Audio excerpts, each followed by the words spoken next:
ఈరోజు దేవుడు ఏర్పరిచిన చక్కటి ఉన్నతమైన మాటలను మనం ఈరోజు నేర్చుకున్నాం. ఎందువల్లంటే ఈరోజు సమాజంలో కొన్ని జాతులుగా మనం చూస్తూ ఉంటాం. జంతు జాతి ఉంది, ఏమండి, మనిషి జాతి ఉంది, వృక్ష జాతి ఉంది, ఇలాగా ఎన్నో జాతులు మనం చూస్తుంటాం. ఈ ఎన్నో జాతుల్లోనూ మనం పరిశీలించినప్పుడు ఆ జాతుల్లో భిన్నత్వాలు అనేవి కనపడవండి. ఎందుకంటే ఒక మనిషిని చూసి ఒక మనిషి నువ్వు హెచ్చు నేను తక్కువ అనేది ఆ జాతుల్లో మనకి కనపడదు. ఒక పులి ఉన్న చోట పులి వచ్చిందనుకోండి, పులి భయపడాల్సిన పని ఉంటుందా? ఉండదు. ఒక జాతి ఈ మృగం వచ్చినప్పుడు ఇంకో జాతి మృగం వాడు ఉన్నప్పుడు భయపడాల్సిన అవసరం లేదు. కానీ ఈరోజు మానవాళిలో మనిషిని చూసి మనిషి భయపడుతున్న సందర్భాలు మనం చూస్తున్నాం. ఎందుకంటే సమాజంలో మనం నడుస్తున్న ఈ సమాజంలో ఒక మనిషిని చూసి మనిషి భయపడుతున్న సందర్భం మనం చూస్తున్నాం. దీన్ని బట్టి మనిషి గర్వాంతంతో గెలిచిన వాడు సంతోషపడొచ్చా, కానీ దేవుడు మాత్రము ఎంతో బాధపడుతుండు. ఎందువల్లంటే దేవుడు మనం కలగజేయడానికి ఒక ప్రణాళికతో దేవుడు మనల్ని సృష్టించిండు. ఒక ప్రణాళికతోనే సృష్టించిండు. ఎందువల్లంటే ఎలా అని మనం ఆలోచిస్తే, తండ్రి నుండి తల్లి గర్భంలోకి వెళ్ళటానికి ఒక మనిషి బయలుదేరి వెళ్ళటానికి మనతో పాటు కొన్ని కోట్ల కణాలు బయలుదేరుతాయి అంటండి. ఒక తండ్రి దగ్గర నుండి తల్లిలోకి ప్రవేశించే ముందు కొన్ని కోట్ల కణాలు అనేవి బయలుదేరుతాయి. ఈ కోట్ల కణాలు బయలుదేరినప్పుడు ప్రయాణంలో గెలిచిన వాడే తల్లి గర్భంలోకి ప్రవేశిస్తాడు. అదే ఒక్క కణం. ఎప్పుడైతే తల్లి గర్భంలోకి ప్రవేశించిన కణమే మానవ నిర్మాణంగా రూపొంది ఆ మనిషిగా నరుడుగా మనిషి ఈ భూలోకంలోకి ప్రవేశిస్తాడు. అంటే ఈ భూలోకంలోకి మనం రావటానికి కారణం దేవుని ప్రణాళిక. దేవుని ప్రణాళిక లేనిదే మనం ఈ భూలోకంలోకి రాము. ఎందువల్లంటే ఆ కోట్ల కణాలలో ఒక కణం మనం. కొన్ని కోట్ల కణాలలో ఒక్క కణమైన మనం ఈ లోకంలోకి రావడానికి, భూమి మీద రావడానికి దేవుని ప్రణాళిక అనేది ఉంది. అది మనం గుర్తించాలి. దేవుని ప్రణాళిక మన పట్ల లేదనుకోండి, ఆ కోట్ల కణాలతో పాటు మనం కూడా అప్పుడే రాలిపోయాలి. ఇది శాస్త్రం చెబుతుంది, మీరు చాలా జాగ్రత్తగా వినాలా. శాస్త్రవేత్తలు పరిశోధించి చెబుతున్న మాట ఇది. కానీ బైబిల్ ఎప్పుడో చెప్పింది ఈ మాట. అందుకని మనం బైబిల్ని, పరిశుద్ధ గ్రంథాన్ని చాలా జాగ్రత్తగా ఆలోచించాలి. దేవుని మనం ఈ భూమి మీదకి వచ్చాం. దేవుని ప్రణాళిక లేకపోతే మన మీద ఎప్పుడో రాలిపోయేవారు. అందుకనే దీన్ని గుర్తెరిగిన ఒక భక్తుడు బైబిల్లో పలికిన మాట, ఆ నిర్మాణం గురించి అతను పలికిన మాటను మనం ఒకసారి ఆలోచిస్తే, కీర్తన గ్రంథంలో ఒక మాట ఉంటుందండి, చక్కటి మాట. కీర్తన గ్రంథము 130,000 కోట్ల కణాలు తండ్రి నుంచి ప్రవేశించి తల్లి గర్భంలోకి వెళ్ళింది. ఎన్ని కణాలు? ఒక్కటే కణం. ఆ కణమే నువ్వు నేను. అంటే ఈ కణాన్ని ప్రవేశింపచేసి ఆ తల్లి గర్భంలో కణంగా ఉన్న మనం, అర్థమవుతుందా, రూపొందించిన విధానం, దేవుడు కలుగు చేసిన విధానం, ఆ కలుగు చేసిన విధానం చూసినప్పుడు ఆ భక్తుడు పలుకుతున్న మాట, నీవు నన్ను కలుగు చేసిన విధము చూడగా భయమును ఆశ్చర్యము అందును బట్టి నేను నీకు కృతజ్ఞతాస్తుతులు చెల్లించుచున్నాను. ఈ కార్యములు కార్యములు అంటే ఆశ్చర్యకరములు. ఈ కార్యములు ఏ కార్యములు? ఆశ్చర్యకరములు. మనిషిని తల్లి గర్భములో మనిషిని కలుగు చేసిన విధము, ఒక మనిషిని తల్లి గర్భములో కలుగు చేసిన విధము ప్రియమైన దేవుని వల్లరా ఆశ్చర్యకరములు. ఏమండి, ఈరోజు మానవాళి రూపాన్ని చేసి గెలవాలని మనుషులు ఎంతో ప్రయత్నిస్తున్నారండి. కానీ ఎవరి వల్ల అవ్వట్లేదండి. అది ఏమన్నా ఒక బైకుకు యాక్సిడెంట్, ఒక పప్పు అయిపోయినా సరే, ఒక వెహికల్, ఒక కారు కానీ, ఒక బస్సు కానివ్వండి, ఒక వేరైనా కానివ్వండి, ఒక యాక్సిడెంట్లో పగిలిపోయినప్పుడు మొత్తం అయిపోయిందంటే మరలా ఈ కొత్తగా కొనుక్కొచ్చి మళ్ళీ కొత్తగా మనం రూపొందించవచ్చు. కానీ ఒక మనిషికి కాలు పోతే ఏ షోరూంలో దొరికిద్దండి? షోరూంలో ఎక్కడన్నా దొరికిద్దా? ఎందుకంటే ఈ వెహికల్, బైకు కానీ, బస్సు కానీ, రైలు కానీ ఏదన్నా అది తయారు చేసింది ఎవరు? మనిషి తయారు చేసిండు. కాబట్టి మరలా దాన్ని చెయ్యొచ్చు. కానీ మనల్ని చేసింది ఎవరు? దేవుడు. దేవుడు చేసిన శరీరాన్ని మరలా ఈ పార్ట్స్ ఎక్కడా దొరకవు. మనకు రక్తం కావాలంటే మరలా దేవుడు ఎవరికి ఇచ్చిన రక్తమే మనకి. మన కన్ను కావాలంటే దేవుడిచ్చిన కన్నే మరలా మనకి అమరుస్తారు. మన గుండె కావాలంటే దేవుడిచ్చిన గుండెనే మరలా మనకి అమరుస్తారు. లేకపోతే మరలా తయారింగ్ అనేది, మ్యానుఫ్యాక్చరింగ్ అనేది ఉండదు. ఈ మ్యానుఫ్యాక్చరింగ్ చేసిన విధానం, కడుపులో జరిగిన విధానం, భక్తుడు చెబుతున్న మాట, నీవు నన్ను కలుగు చేసిన విధము చూడగా నాకు భయమును ఆశ్చర్యము కలుగుతున్నది. ఏమండి, ఎప్పుడన్నా మన స్కాన్ రిపోర్ట్లు చేసేటప్పుడు స్కానింగ్ దగ్గరికి వెళ్ళినప్పుడు చూడండి ఒకసారి, ఆ గుండె కొట్టుకునే విధానం కానివ్వండి, లోన కడుపులో ఉన్న పిల్లాడిని విధానం కానీ చూసినప్పుడు మనకు ఎలా ఉంటుంది? ఆశ్చర్యం ఉంటుందా లేదా? ఆశ్చర్యం కలిగేసేది ఏంది అని ఒక ఆశ్చర్యం అనేది మనకి గురి చేస్తుండేది. ఏమండి, గుండె డబ్ డక్ లబ్ డక్ లబ్ డక్ అని కొట్టుకుంటుందండి. కొట్టుకుని ఒకసారి ఆగిపోతుంది. ఆగిపోతే ఏమైపోతుంది? మనిషి నడవడిక అనేది ఇక లేదు. ఆ రోజు నుంచి మనిషి మాయమైపోతుండే భూమి మీదకుంటా. కానీ ఆ కలుగు చేసిన విధము చూడగా నాకు భయమును ఆశ్చర్యమును పుట్టుచున్నది. ఎందుకు పుట్టుతుందంటే ప్రియమైన దేవుని వల్లరా, మనిషికి భయం అనేది కలిగితే దేవుడు ఎవరో మనకి తెలుస్తున్నాడు. మనకు భయం అని తెలిస్తే దేవుడు అనేది మనకి ఎవరనేది తెలిసిద్ది. ప్రియమైన దేవుని వల్లరా, దేవుణ్ణి తెలుసుకోవటం చాలా ప్రాముఖ్యమైనది. ఎందుకంటే ఈ నిర్మాణం చేయడం వెనక గొప్ప ప్రణాళిక ఏంటంటే ప్రియమైన దేవుని వల్లరా, మనలో దేవుడు నివసించాలనే ఉద్దేశంతో ఈ శరీరాన్ని, ఈ రూపాన్ని దేవుడు నిర్మించింది. ఒకసారి మనం చూస్తే కొరింథీయులకు రాసిన మొదటి పత్రిక 16 మీరు దేవుని ఆలయమై ఉన్నారని, దేవుని ఆత్మ మీలో నివసించుతున్నదని మీరు ఎరుగరా అన్నాడండి ఇక్కడ. ఏమండి, ఈ శరీరము ఏంటంట? దేవుని ఆలయం. మనం అనుకుంటున్నాం ఈ శరీరం ఏదో దేవుడు ఇచ్చిందో నాకు ఏదో చేసేస్తున్నాం అనుకుంటున్నాం. దేవుడు మనకి ఇవ్వడానికి కారణం ఏంటంటే ఆయన నివసించటానికి దేవుడు నిర్మించుకున్న ఆలయము. దేవుడు నివసించుకున్న ఆలయము దేవుడు నివసించటానికి నిర్మించుకున్నాడు. అంటే దేవుడు నివాసం ఉండాలంటే ఎవరు చేయాలి నిర్మాణం? దేవుడే చేసుకోవాలి. ఇందుకో మాట ఉంటుందండి, దేవుడు హస్తకృతాలయములు దేవుడు నివసింపుడు. అంటే మనుషులు చేతులతో చేసిన దాంట్లో దేవుడు నేను నివసించను.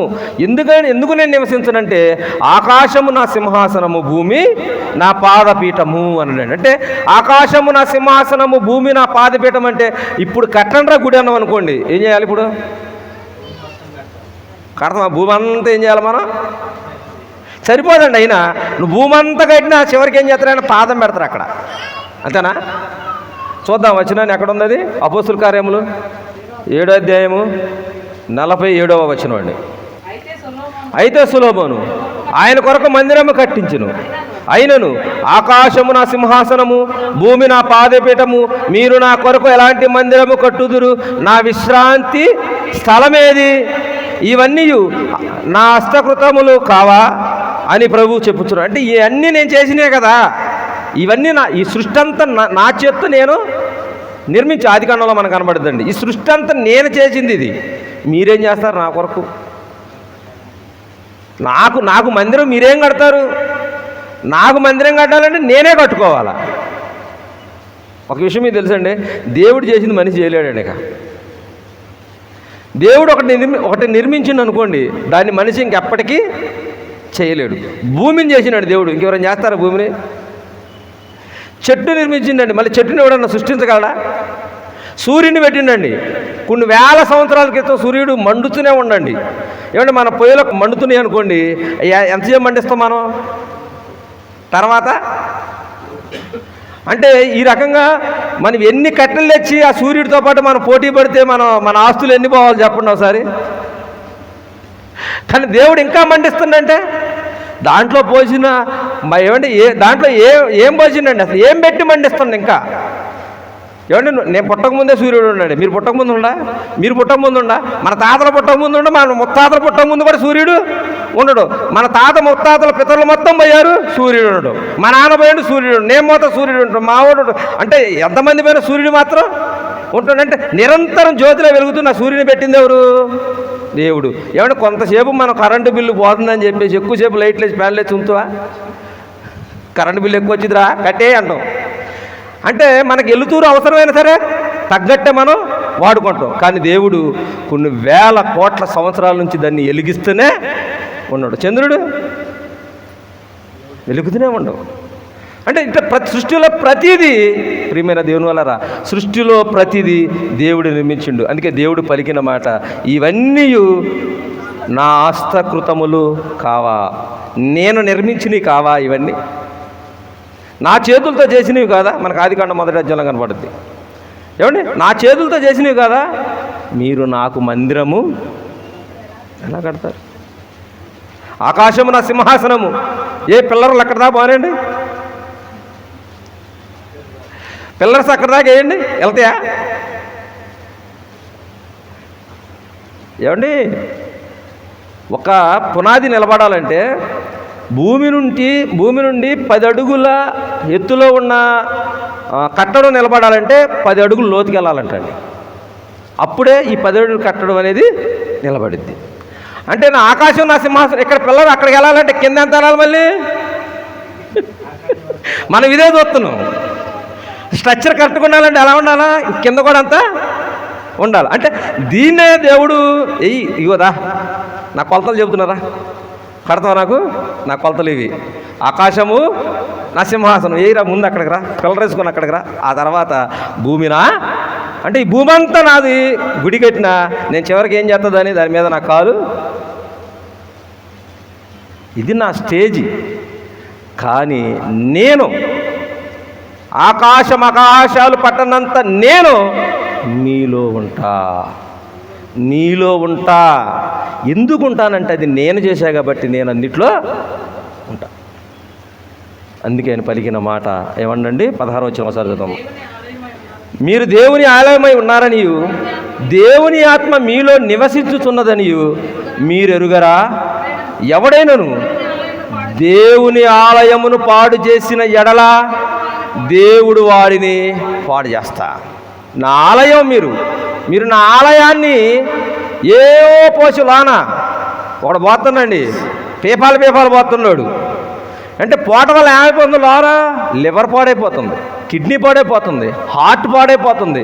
అంటే నువ్వేమో తయారు చేసుకున్న దాన్ని, అంటే నువ్వేమో చేసినవరా బాబు అంటే కాదు ప్రభు నువ్వు. మరి నేను చేసిన దాన్ని జరగొట్టడానికి నీవెవడవు అంటున్నాండి అక్కడ దేవుడు.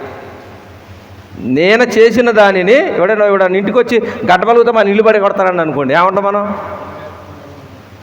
నువ్వెవడురా నేను కట్టి నువ్వు పడా కొట్టడానికి అంటవా? ఏమండి, ఒక మాట ఉంటుందండి, తిమోతికి రాసిన పత్రిక. అపోస్తుడైన పౌలు గారు తన శిష్యుడైన తిమోతికి రాస్తున్న ఆ పత్రికలో ఒక ఉత్తరం రాస్తున్న ఉత్తరంలో తిమోతి రాసిన మొదటి పత్రిక 2వ అధ్యాయము 4వ వచనంలో ఒక చక్కటి మాటను చూద్దామండి. ఆయన మనుషులందరూ రక్షణ పొంది సత్యమును గురించిన అనుభవ జ్ఞానము గలవారే ఉండవలెనని ఇచ్చయించుచున్నాడు. ఇక్కడ చూశారండి, ఎవరెవరు కొందరే అన్నాడు అక్కడ. ఆయన మనుషులందరూ నందిగలో ఉన్నవారా, నందిగ మండలంలో ఉన్నవారా, జిల్లాలో ఉన్నవారా, రాష్ట్రంలో ఉన్నవారా, దేశంలో ఉన్నవారా, దేశాలుగా పిలువబడుతున్న ప్రపంచంలో ఉన్నవారందరూ. ఇక్కడ ఓన్లీ మన గురించి కదని చెప్పేది, ప్రపంచంలో ఉన్న వారందరూ,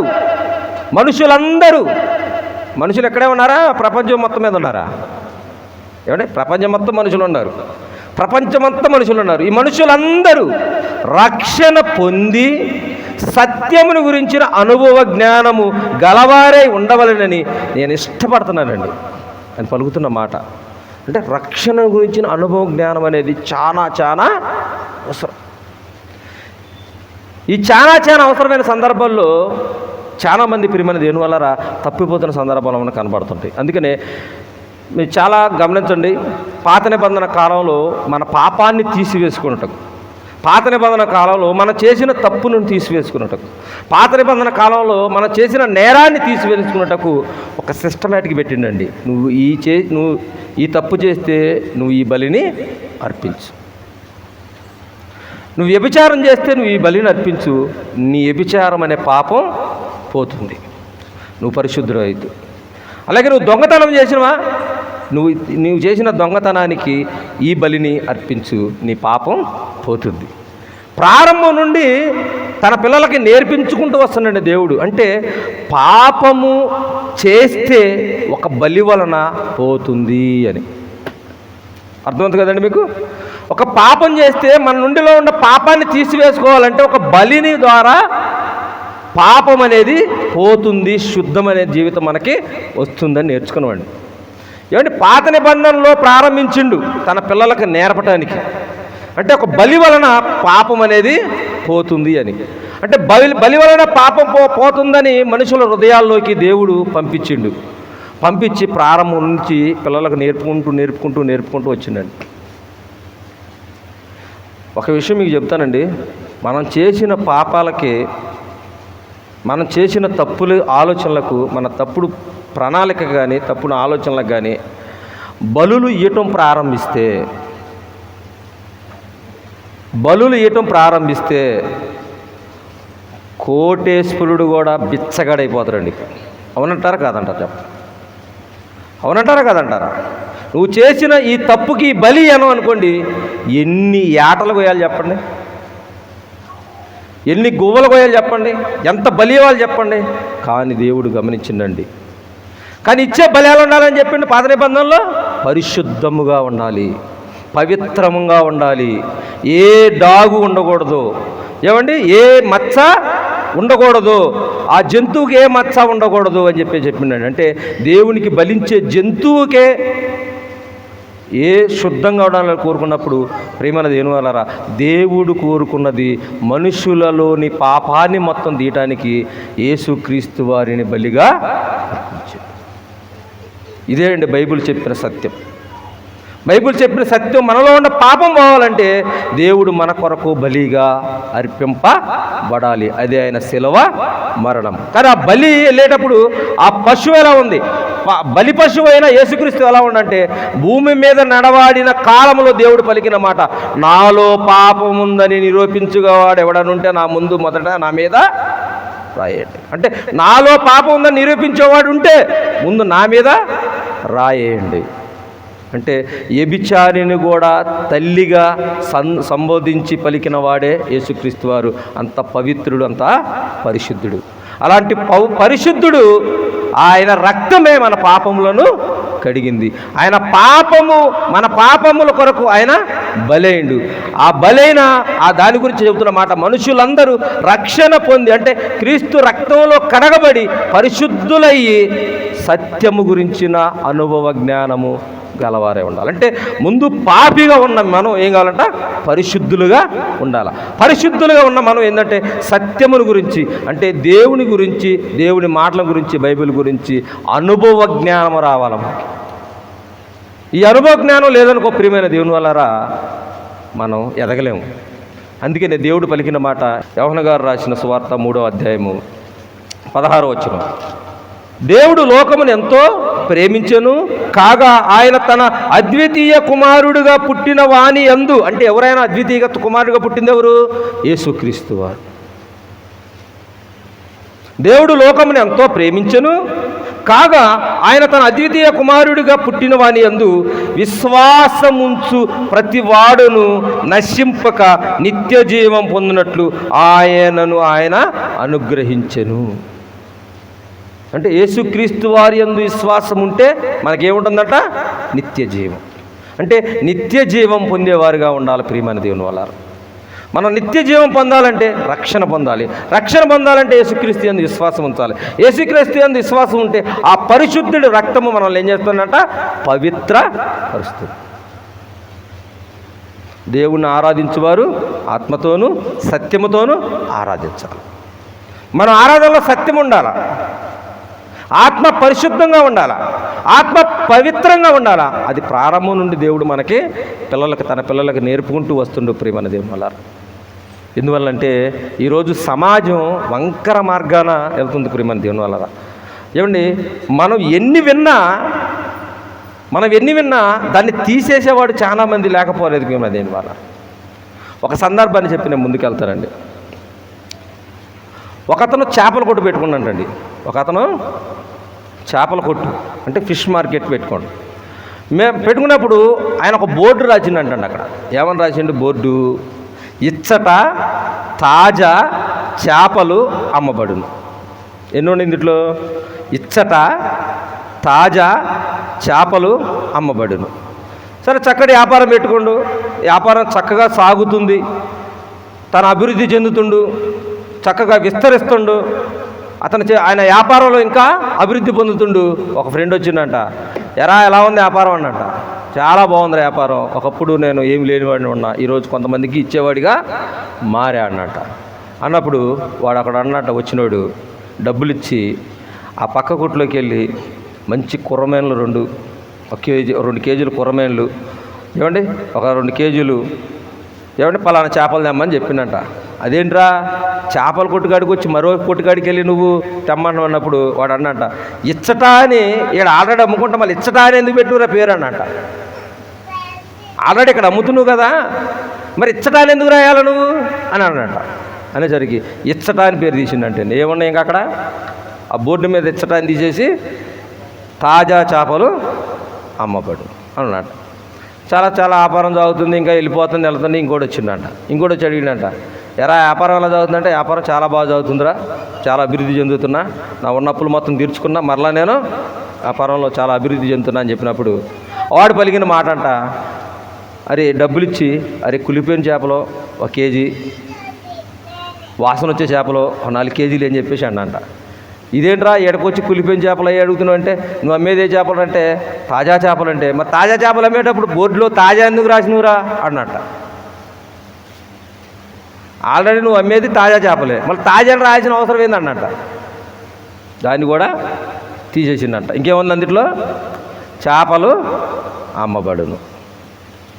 ఇంకోటి వచ్చిందంట, వాడిని అడిగిందంట, సేమ్ అది అడిగిందంట. ఈడేం చెప్పిండు, డబ్బులు ఇచ్చి 1 కేజీ చికెను 1 కేజీ మటన్ కొట్టమన్నట. వాడే ఉండవు, చేపల షాప్కి వచ్చి నువ్వు ఏమడుగుతున్నావు? ఫిష్ మటన్ అడుగుతున్నావు అనేసరికి, మరి నువ్వు చేపలు అమ్మే కాడ చేపల మార్కెట్ అది చేపల షాప్ అనేది పెట్టినవరని అడిగిందంట. చేపలు కూడా కొట్టేసిందంట. ఏం జరిగింది ఇప్పుడు? ఏముంది అక్కడ? షాప్ అమ్మబడును ఒక్కటే ఉంది. ఏం అమ్ముతున్నాడు?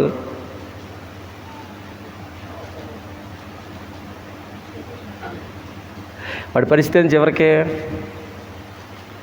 మనుషులు మనల్ని అలాగా దారి మళ్ళిస్తారు.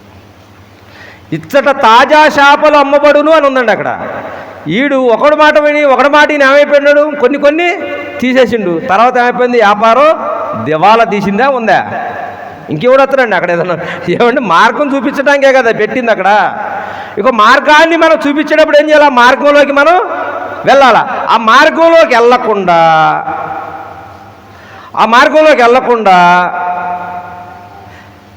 మన సొంత ఆలోచనలు పెట్టివనుకోండి, అక్కడ ఏమైంది? వ్యాపారం దివాలా తీసిద్ది ప్రేమని దేవుని వల్లరా. అందుకనే దేవుడు మనకి పలికే ప్రతి మాటను చాలా జాగ్రత్తగా మనం ఆలోచిస్తూ ముందుకెళ్ళాలా. మన మార్గాన్ని మనం ఎత్తుక్కుంటూ వెళ్ళాలి. మన మార్గాన్ని ఎత్తుకుంటూ మనం వెళ్ళాలండి. సత్యము గురించి అనుభవ జ్ఞానం మనం తెలుసుకోవాలా. సత్యం ఎక్కడుంది, అనుభవ జ్ఞానం ఎక్కడొస్తుంది? మనం ఎందుకు తెలుసుకోవాలంటే, మనం ఈ లోకానికి వచ్చిన మనం ఈ లోకంలో ఉండం, ఏరే లోకానికి వెళతాం. వెళ్ళేటప్పుడు నువ్వు ఏ లోకంలో ప్రవేశిస్తావు? పాతాళమా పరలోకమా? ఈ పాతాళమా పరలోకమా ఈ 2 మార్గాలు ఎక్కడ నిర్ణయిస్తే మనకి? ఈ లోకంలోనే నిర్ణయిస్తాయి. ఈ లోకంలో బ్రతుకుతున్నప్పుడే మనం ఏ మార్గానికి వెళ్ళాలో ఆ బ్రతుకు ద్వారా ఇక్కడే మనకి తెలిసిపోద్ది ప్రేమని దేనివల్ల. ఏమండి, ఈ లోకంలో ఉన్నప్పుడే మనం దేవుని గురించి తెలుసుకోవాలి. ఎందువల్లంటే ఒక మాట మీకు చెప్తానండి. మనం జీవిస్తున్న జీవిత కాలంలో మనం కోరుకునేది మంచి కోరుకుంటాం, చెడు కోరుకుంటాం. మన కొరకు మంచిగా కోరుకుంటాం. ఏమండి, మంచి బట్టలు కొనాలి వెళ్తాం, ఏ బట్టలు కొనాలి వెళ్తాం షాప్కి? మంచి బట్టలు ఎక్కడ దొరుకుతాయని వెళ్ళాడుకుంటాం, అవునా కదా? ఇలాగా మంచి కూరగాయలు ఎక్కడ దొరుకుతాయి? చట్నీ ఉంటే ఏం చేస్తాం? వాటిని నలిపి పక్కన ఎత్తుంటాం, మంచిగా తీసి ముట్టలు వేసుకుంటాం. అంటే పరిశోధన అనేది జరుగుతుంది మనకిడ. కూరగాయల మార్కెట్కి వెళ్ళమనుకోండి, బెండకాయలు దొండకాయలు ఉంటాయండి. కులిపోయిన ఏం చేస్తాం? పక్కన వేస్తాం, మంచిగా చేసి మన బొట్టలో వేసి కాట పెట్టుకుంటాం. అంటే పరిశీలనగా టైం కేటాయించి ఏం చేస్తున్నాం? దాన్ని పరిశోధిస్తున్నాం. ఏమండి, ఏదైనా మనకు ఒంట్లో బాగాలేదు, ఏం కోరుకుంటాం? మంచి హాస్పిటల్ కోరుకుంటావా, ఏదో ఒక హాస్పిటల్ అనుకుంటావా? ఏమండి, మంచి వైద్యం అందించే హాస్పిటలే మనం కోరుకుంటాం. అరే మా చుట్టవరా అని ఆడికి వెళ్ళానండి, చిన్న సందర్భాలు కొన్ని మాటలు వినపడుతుంటాయి. వాడు మావాడని పోతే వాడు నన్ను మోసం చేసిండండి ఆడు. అవునా కదా? వాడు మావాడని వాడి దగ్గర పోయానండి నేను, వాడు నన్ను మోసం చేసిండు. మనం ఎన్నిసార్లు ఏమి ఉంటాయి మాట చెప్పండి, లేదా కదా? అంటే మనవాడని పోతే వాడు మోసం చేస్తారా? అంటే సబ్జెక్ట్ లేకపోతే ఎవడైనా మనల్ని తీసేస్తారు ప్రేమ దేవుని వల్ల. ఒకసారి గమనించండి, ఇక్కడ మంచి వైద్యం కోరుకుంటున్నాం, మంచి బట్టలు కోరుకుంటున్నాం, ఏమండి మంచి కూరగాయలు కోరుకుంటున్నాం, మంచి భోజనం కోరుకుంటున్నాం. వాటిలో చాలా మంది రోడ్డు మీద అడుగుతుంటారండి, ఏమంటే ఇక్కడ మంచి వాటిలో ఎక్కడ ఉంటుందండి అంటాడు. తిన్నది అంతసేపు ఉంటుంది చెప్పండి, తిన్నది అంతసేపు ఉంటుంది. పొద్దున్న తింటే సాయంత్రానికి ఖాళీ, సాయంత్రం తింటే రేపు పొద్దునకి, లేకపోతే మధ్యాహ్నానికి ఖాళీ, మళ్ళీ మధ్యాహ్నం తింటే సాయంత్రానికి ఖాళీ, ఎప్పుడు ఖాళీయే. ఏమంటే ఎన్ని బత్తాలు బియ్యం తినడం చెప్పండి ఒకసారి మీరు, ఎన్ని బత్తాలు బియ్యం తినటం, ఎన్ని నూతుల్లో నీళ్ళు తాగుంటాం చెప్పండి, ఎన్ని బావిల నీళ్ళు. అయినా సరే మనం చేస్తాం మంచి వాటలు ఎక్కడ దొరికిద్దండి అంటాం. అంటే మంచి భోజనం తినాలని ఆశపడుతుండవు, మంచి బట్టలు వేసుకోవాలని ఆశపడుతుండవు, మంచి ఇల్లు కట్టుకోవాలని ఆశపడుతుండవు, మంచి ఆరోగ్యంగా ఉండడానికి మంచి హాస్పిటల్ని దేవుడు అడుగుంటుండవు. అంటే చనిపోయిన తర్వాత మన నిత్య జీవానికి వెళ్ళాలంటే మంచి రక్షణ మార్గం ఎక్కడుందో కూడా మనం ఎత్తుక్కోవాలి. ఈ మంచి రక్షణ మార్గాన్ని మనం ఎత్తుక్కుంటూ వెళ్ళాలండి అది. ఎందుకంటే మనం ఈ జీవితంలో కొన్నాళ్ళు ఉంటామండి, 30, 40 లేదంటే 60, 70, 80.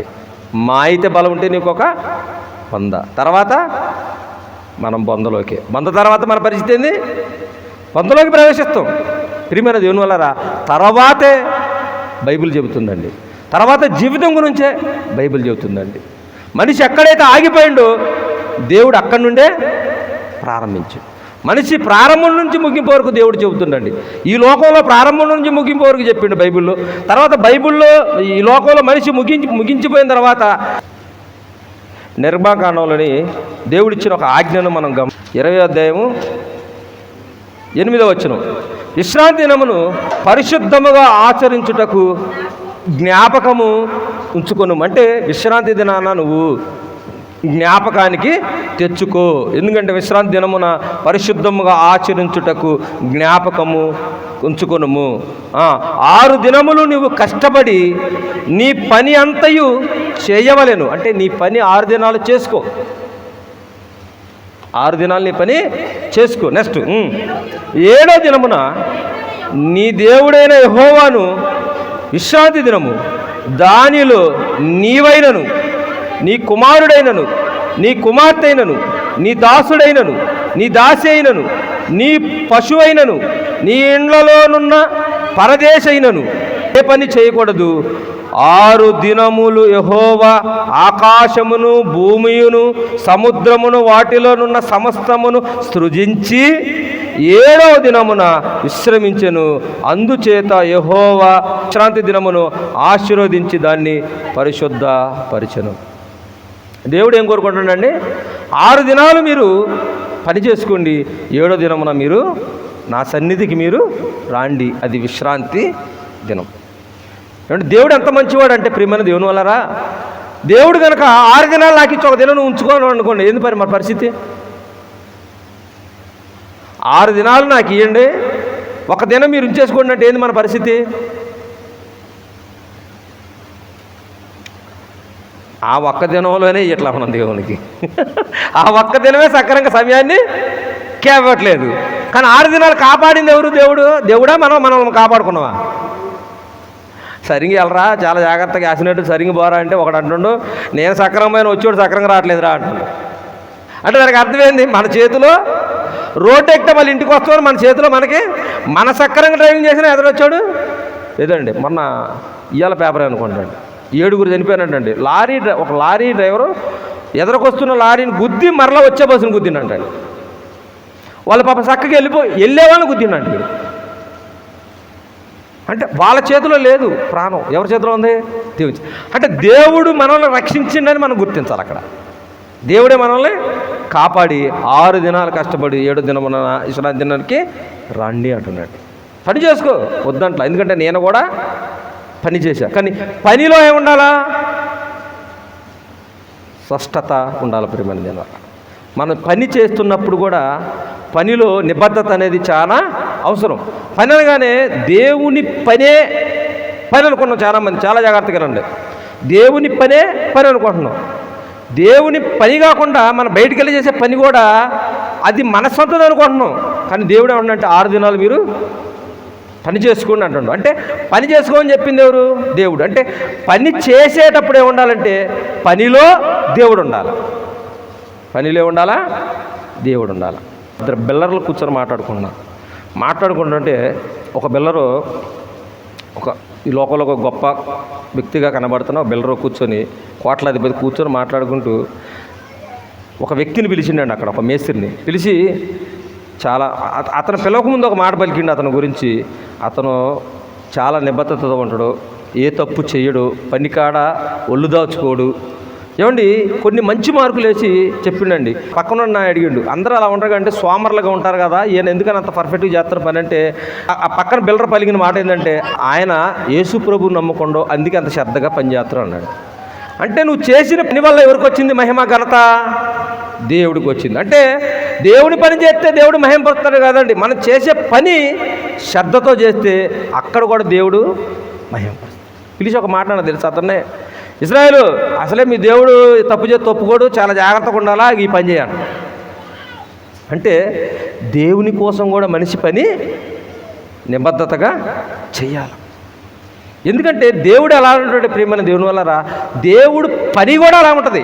దేవుని చేసిన పని అంది కాబట్టి ఒక మాట ఆదికాండంలో ఒక మాట చూద్దామండి. ఆదికాండం 1:26 దేవుడు మన స్వరూపమందు మన పోలిక చొప్పున నరులను చేయుదము, వారు సముద్రపు చేపలను, ఆకాశ పక్షులను, పశువులను, సమస్త భూమి మీదనున్న ప్రాకు ప్రతి జంతువును ఏలుదురుగా కానీ పలికెను. దేవుడు ఎలా చేసినట్ట మనుషుల్ని? మన స్వరూపం మందు, అంటే దేవుని స్వరూపం మందు దేవుని పోలిక చొప్పున మనుషులను, అంటే దేవుని పోలిక చొప్పున నరులను చేసిన. అంటే నరులు ఎలాంటి వారు? దేవుని పోలికలో వచ్చిన వారు. అంటే దేవుని పోలికలో వచ్చిన నరులు ఎలా ఉండాలా? దేవుని పనిని బట్టి వారు కూడా ఉండాలా. దేవుని పని ఎలా ఉంటుందో ఒకసారి ఆలోచిస్తే 31వ వచనం చూద్దామండి. దేవుడు తాను చేసిన యావత్తు చూచినప్పుడు అది మంచిదిగా నుండెను. ఇది చాలా చాలా జాగ్రత్తగా గమనించండి. ఇక్కడ ఏం చూసిండేనా? చేసిన పనిని చూసిండు. ఏంది అని చేసిన పని 1వ వచనం నుంచి మనకు కనబడుతుందండి. ఆకాశము భూమి ఆది యందు దేవుడు భూమాకాశమును సృజించాను. అంటే భూమి ఆకాశంలో ఒక మాటలో చెప్పిండండి. తర్వాత చక్కగా వివరించుకుంటూ వచ్చిండు. 1వ రోజు, 2వ రోజు, 3వ రోజు, 4వ రోజు, 5వ రోజు, 6వ రోజు చివరిన మనిషిని చేసిండు. సృష్టి అంతా ఎలా కలిగింది? ఆయన పలకగా అవి కలిగాను, ఆయన పలకగా అవి కలిగాను, ఆయన పలకగా ఇవి కలిగాను. కానీ మనిషి పలికితే కలగలేదండి. మనుషుడు నిర్మింపబడును కాకంటే పలకల. దేవుడు తన స్వహస్తాలతో మనిషిని నిర్మించిండు, రూపాన్ని చెక్కిండు, తన అరచేతిలో చెక్కుకొని ఆయన జీవవాయు ఓదగా నరుడు జీవాత్మాయుడు. అంటే ఈ జీవాత్మ కలిగిన నరుడు ఏం చేయాలంటే దేవుడు చెప్పిన మాట ఒక్కసారి చూద్దామండి. దేవుడు తాను చేసిన యావత్తు చూసినప్పుడు అది మంచిదిగాను ఉండెను. అప్పుడు దేవుడు చూసినప్పుడు ఎలా ఉందంట? చాలా మంచిగా ఉందంట. అంటే మనం చేసే ఏ పనైనా చాలా మంచిగా ఉంటుందా? ఎందుకు మంచిగా ఉండాలి అంటే దేవుని పిల్లలం కాబట్టి మనం ఏ పని చేసినా మంచిగా ఉండాలి. ఆయన అన్నీ చేసి చూసినప్పుడు అది మంచిగా ఉందండి. మనం చేసే ప్రతి పని మంచిగా ఉంటుందా? మన ఇంట్లో కూర చేసుకుంటామండి, బాగుంటుందా? ప్రతిరోజు బాగుంటుందా?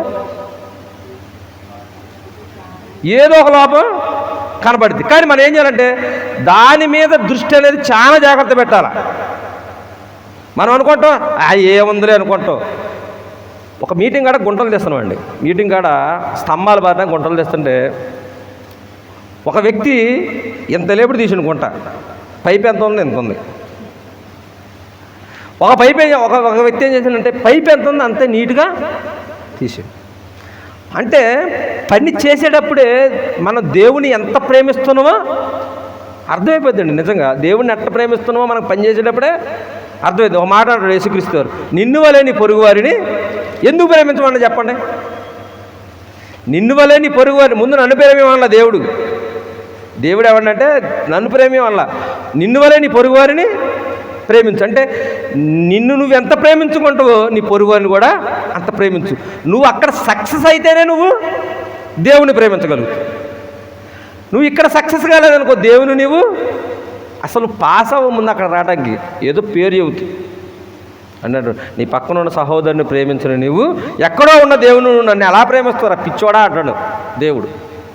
అందుకని బయట మనం చేసే పనిలో శ్రద్ధ ఉండాలండి. మనం చేసే పనిలో ఒక నిబద్ధత అనేది ఉండాలి. మనం వెళ్తున్న ఆ పనిలోకి ఒక పట్టుదలతో అనేది ఉండాలండి. చాలామంది ఉంటారండి, ఎంతోమంది సోమరులు ఉంటారు ఏమండి, ఎంతోమంది సోమరులు ఉంటారు. కానీ పని చేసేటప్పుడు నిబద్ధతతో చేయకపోతే, పని చేసేటప్పుడు ఒక ప్రక్రియ ఒక క్రమం లేకపోతే, ఇక్కడ మనిషి నచ్చకపోతే అక్కడ దేవుడు కూడా దేవుడు మహిమ పొందాల. మన బయటికి వెళ్ళి పని చేసిన దేవుడు మహిమ పొందే విధంగా మన పని మన వర్క్ అనేది ఉండాలి. ఏమండి, ఒక షెడ్లోకి వెళ్ళాం అనుకోండి, మంచి మెకానిక్ని దూరాడుకుంటూ వెళ్తామండి. చూడండి, మీరు గమనించండి, పని చేసేటప్పుడు ఏ పనిలోనూ చూడండి మంచి పని వాడినే దేవులాడుకుంటాం మనం. ఏ పని చేసినా మంచి పని చేసేవాడినే దేవుడు. పని చేయని వాడంటే ఇష్టపడతాం మనం, చెప్పండి ఒకసారి. పని చేయని వాడంటే ఇష్టపడతామా? ఇష్టపడం. అందుకనే పని చేసేవాడే కావాలా. పని చేసేవాడు కూడా ఎలా ఉండాలంటే, దేవుడు పలికిన మాట ఏమంటే, దేవుడు తాను చేసిన యావత్తు చూసినప్పుడు అది చాలా మంచిదిగా కనబడింది. చాలా మంచిదిగా కనబడిందంట ప్రేమన దేవుడు, చాలా మంచిదిగా కనబడిండు. కానీ పని ఎవరిస్తారో తెలుసండి? మనం అనుకుంటే చాలామంది దేవుడు ఇచ్చిన పనిని చేయండి గొప్ప కొట్టదు. మనం పని దేవుడు ఆడుకున్నాం అనుకోండి, దీవెనకరమైన పని ఉంటుంది, శాపకరమైన పని ఉంటుంది. పనిలో రెండు ఉంటాయి మనకి. మన పని దీవెనకరమైన పనిగా ఉండాలి, శాపకరమైన పనిగా ఉండకూడదు. దేవుడు మనిషికి దీవెనకరమైన పని ఒప్పచెబుతుండు, కానీ మనిషి ఏం చేస్తాడంటే, ఈ పని నాకు వద్దు, శాపకరమైన పని కావాలని వెళ్ళిపోతుండు. మనిషిని నిర్మించడానికి కారణం ఏందనుకున్నావు? దేవుడు మనిషి పని చేయడానికే నిర్మించిండు. చాలామంది అంటారు శాపం ద్వారా పని వచ్చింది మనకు అనుకుంటారు. శాపం ద్వారా కాదు, వాళ్ళు శాపం పొందకముందే దేవుడు పని అప్పచెప్పాడు. ఏమంటే చూద్దాం ఒకసారి. ఆదికాండము 2వ అధ్యాయం 8వ వచనం అండి. మొదటి మానవుడిని నిర్మించి దేవుడు పలుకుతున్న మాట, దేవుడైన యెహోవా తూర్పున ఏదోనులో ఒక తోట వేసి తాను నిర్మించి నరుణ్ణి దానిలో ఉంచెను. అంటే తోటలు దేనికి ఉంచుతారు? దేనికి ఉంచిందంటే ఆ తోటనే శ్రద్ధ పరచుటకు, అంటే పని చేయడానికి దేవుడు ఆ తోటలో పెట్టిన నరుడు ఏం చేసిండు? మంచి దీవెనకరమైన పని ఇస్తే ఏం చేసిండంటే శాపకరమైన పనిగా దాన్ని మలిచిండు. ఇక్కడ మనం చూసినట్టయితే 3వ అధ్యాయము 16వ వచనం మనం చూద్దామండి ఒకసారి. 3వ అధ్యాయము 17, 16 వచనం. ఆయన స్త్రీతో, నీ ప్రయాసమును నీ గర్భవేదనను నేను మిక్కిలి హెచ్చించెదను, వేదనతో పిల్లలను కందువు, నీ భర్త ఎడల నీకు వాంఛ కలుగును, అతడు నిన్ను ఏలునని చెప్పాను. 17 వచనం. ఆయన ఆదాముతో, నీవు నీ భార్య మాట విని నేను చెప్పిన మాట నువ్వు వినలేదు కాబట్టి, నేను ఆజ్ఞాపించిన వృక్షఫలము నువ్వు తింటివి కనుక, నేను చెప్పిన మాట నువ్వు వినలేదు కాబట్టి నీ నిమిత్తము నేల శపింపబడి ఉన్నది, ప్రయాసముతోనే నువ్వు బ్రతుకు దినములన్నీ గడుపుదువు. అంటే ప్రయాసం, శాపం వచ్చేసింది మనిషికి. దీవెనకరమైన పని ఇచ్చిండు దేవుడు, మనిషి ఏం చేసిందంటే శాపకరమైన పనిని ఎత్తుక్కుండు. మరలా ప్రియమైన దేవుని వల్ల దేవుడు దీవెనకరమైన పనిని యేసుక్రీస్తు ద్వారా మరలా మనకి అప్పగించింది.